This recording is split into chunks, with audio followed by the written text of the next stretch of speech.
15-aastasena otsustasin ma vahetada kooli. Mu ema rääkis mulle alles paar nädalat tagasi, et ma olevat talle öelnud ainult paar nädalat enne septembri algust. See aga oli õudselt suur muutus, sellepärast et see kool asus hoopis teises linnaosas.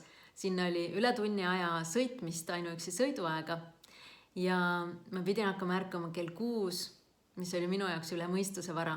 Lisaks oli selles koolis retsilt raske teistele järele jõuda.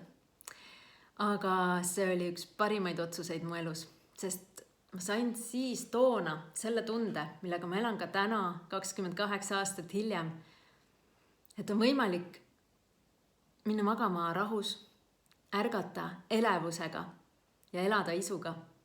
Ja täpselt nii elan ma praegu ka ja see on mind kandnud siiamaani. Ja ma seostan seda ühe asjaga. See on iseenda elus juhi rooli istumise moment. Sest kuni 9. klassini ma olin lihtsalt esimesest klassist teisest, kolmandast ja samas koolis kogu aeg. See koht, kus ma sain ise otsustada ja valida ja ise oma elu juhtima hakata, isegi kui see oli väga-väga raske, andis minu meelest nii palju